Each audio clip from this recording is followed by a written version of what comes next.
let's do 5 shots with off in the optimal gas setting, unsuppressed.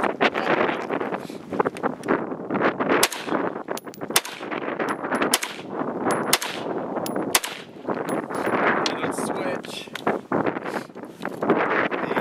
gas mode to suppressed.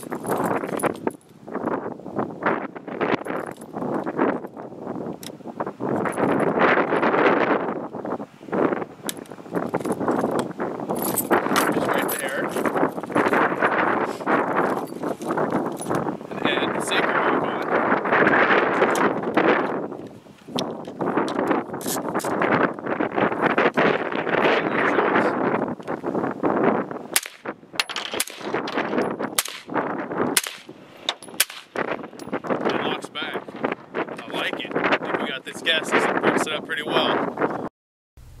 One thing to show real quick and hopefully provide some clarity on how easy it is to adjust the MicroMOA adjustable gas block is you can see the vent pattern here in the Seekins Precision handguard, and I literally just have to orient the rifle and get whatever tool I have, in this case a Torx driver because that's what I was using for these screws, and just push on the plate. It's in the suppress mode right now, and if I push a little bit farther, it's all the way in the adverse gas mode. If I want to go back the other way and put it in optimal unsuppressed, just push that plate over and it's set that easily. So it's a very simple setup. It's very easy to do, and there's no special tools required. Whatever I have handy, knife blade, a Torx driver, flat blade screwdriver, a bullet tip. The bullet tip is going to be dependent on what handguard you have, and you know, if the slots are big enough to get in there. But pretty much whatever you have that is you know, long and narrow can be used to push that gas plate over. So very simple, very easy, and pretty versatile to fit pretty much any handguard on the market. While I haven't used the MicroMOA adjustable gas block extensively yet, I find the benefits far outweigh the negatives at this point. For example, the gas block is very easy to install. There's an alignment hole at the top that you can drop a drill bit into to align the barrel's gas port hole with the gas block, and I find that easier to use than conventional gas blocks with just measuring and guessing that you're centered. The next benefit is that the gas block is very easy to change the gas settings without needing special tools. You can use pretty much any long narrow tool such as a key, a flat blade screwdriver, a bullet tip to access the plate and slide it back and forth as needed for the gas setting that you want at that moment. Obviously the gas block is meant to address overgassed rifles.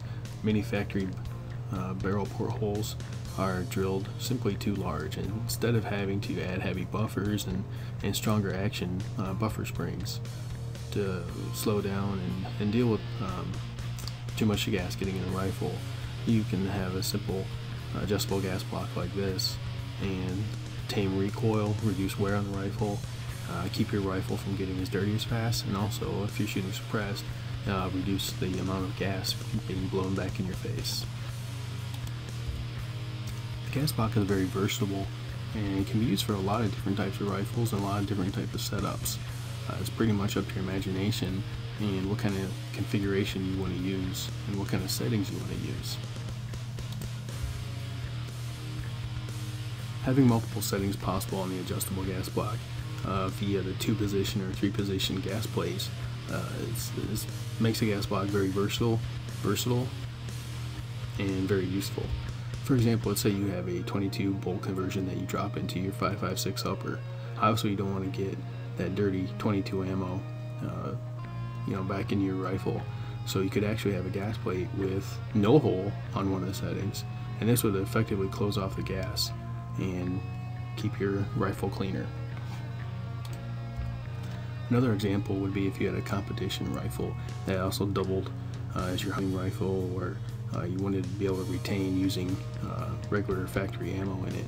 You could have a setting for your custom lightly loaded hand loads where you need a larger porthole to cycle the rifle and tame recoil, and then you could also have another hole for hotter loads. The design itself is simple and elegant, and often when it comes to firearms and other mechanical devices, the simpler the design that works, it means it's more robust, it means there's less things that go wrong, and it means it will last a lot longer. So this adjustable gas block has a lot going for it in that department.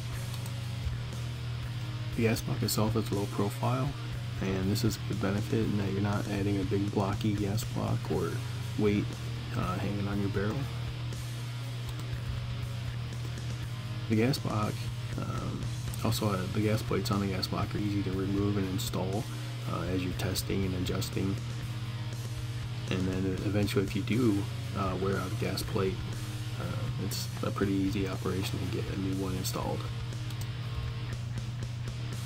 Being able to use almost any handguard on the market is awfully nice compared to some of the other gas blocks, especially ones with on-off just for suppressor use that are quick, basically quick to switch over. As long as you can access the gas plate with whatever tool of your choice, you can use it with this gas block.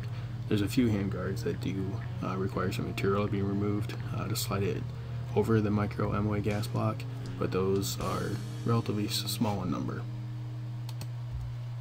Another benefit of this gas block is once you have it dialed in, you know the exact port sizes if you're smart enough to write them down, so that if you want to change gas plates in the future and experiment with different configs, different settings, you know a good starting point for that particular rifle. It's a lot easier than having to basically take an Allen wrench and dial a quarter turn this way and maybe another half turn to get things running right, and then once you change something on the rifle, you don't know where to start. As for negative on the MicroMOA gas block, the gas plates themselves are proprietary. It is a small company, and hopefully they do well going forward, but this is kind of a nitpicky item because the gas plates themselves will probably outlast your AR-15's barrel, for that matter. And talking with the owner, he's got customers, you know, running 10,000 rounds already through rifles, suppressed and unsuppressed, and he's run an AK-74 well over 2,000 rounds in a full auto use. So gas plates are very durable, but it is something to keep an eye on long term. So if you're worried about it, maybe purchase a couple extra gas plates and you should be good to go. While not necessarily a unique negative to this gas block, if you do have to change or replace a gas plate, you'll have to take off your handguard. That's not really any different than any other adjustable gas block on the market, and this particular gas block is still easier to get to and deal with, in that you don't need special tools just to adjust it. But it is something worth noting. Thanks for watching, and so far I'm pretty pleased with this gas block, and hopefully you found these videos useful.